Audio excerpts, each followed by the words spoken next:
Okay, so my other portion is in the bag, and the next section is that you need to have, well, you're going to be working with line, which is an element of art. With your different line, you are going to plan out 3 different shapes that you can make with coil. Those 3 different shapes will be your sections on your coil pot. So what I'm doing first is I'm going to be rolling out this coil. Again, your fingers are going to stay together.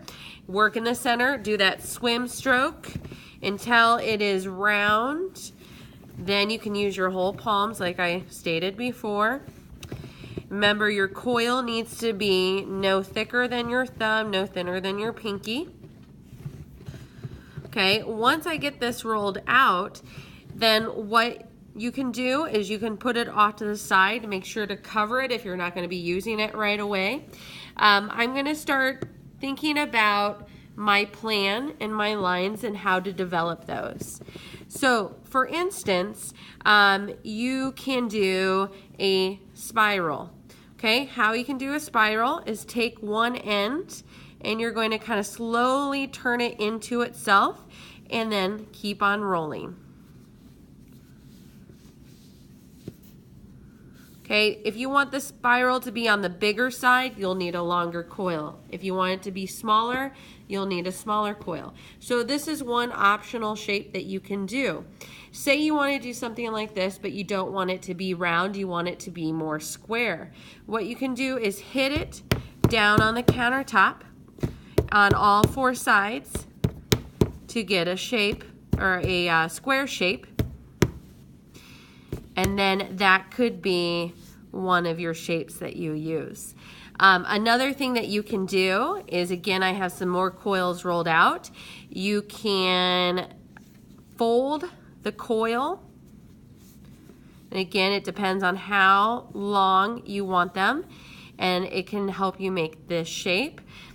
Again, you can hit them down on the counter to kind of alter the shape a little bit. Okay, another thing that you can do for shape-wise, for ideas, you can take 2 coils. Okay, you're going to score and slip them together at the top. If it is not very plastic, and you probably want to do all these creations when it is plastic. Okay, put them together. And then what you can do is you can slowly twist, holding both at the other ends. Okay, and the more that you twist, the tighter the curl will be. Okay, and then what I did on this side is I kind of pressed down to adhere or to stop it from moving. Then I'm going to come back and I'm going to kind of squish these together. If you don't, it could have a tendency to break, is what I've noticed. Okay, that could be another section. Another thing that you could do with coils that came to mind is that you can have 3 coils. Again, score and slip them together. Because of time, I'm not going to. And you can braid them and make a section that has to do with braiding.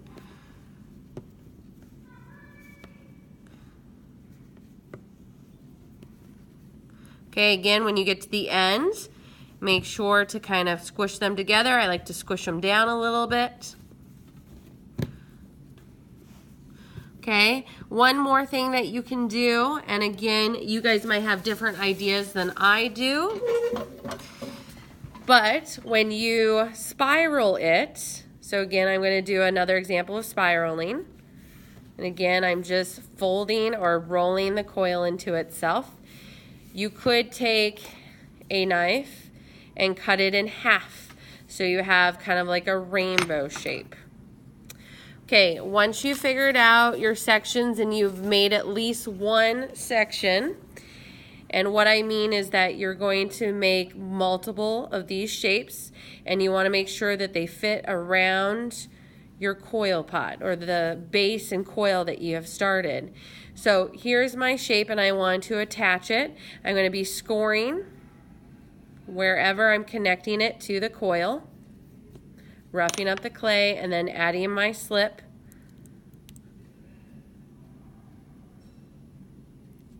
And then taking my shape and adding it to the base. Okay, and I'm kind of wiggling it too.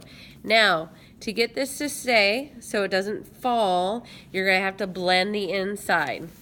So this portion. So again, to blend the inside, hold your piece, take your finger or tool, and just push the clay down or up. Blend it into that first coil.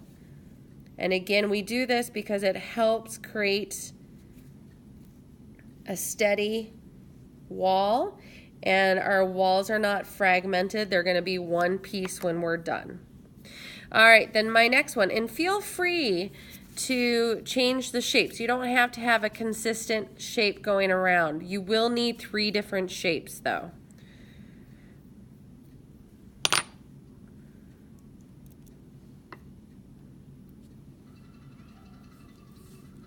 Okay, again, I just added my slip, and now I'm going to support the outside with my hand, take my tool, and I'm going to push that clay down into the bottom or into that first coil layer.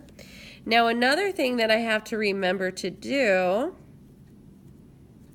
is that it touches the other clay here. So I also have to score this area, add my slip, and you can do this before you attach it the first time.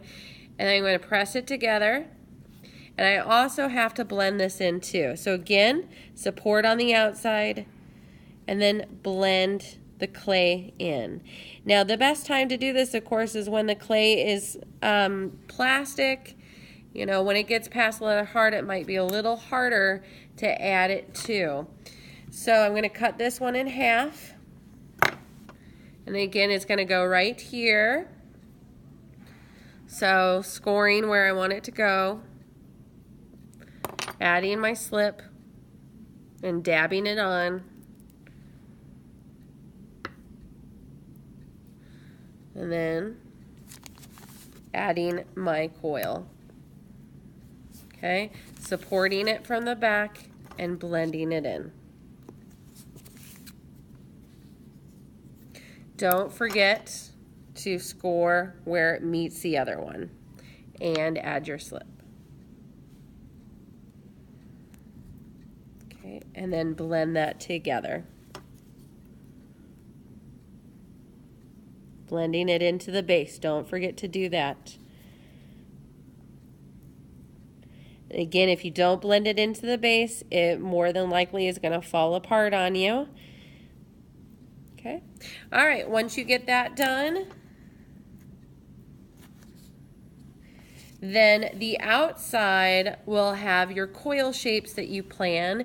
The inside will be blended out. Again, support, and you can blend with your finger if you like.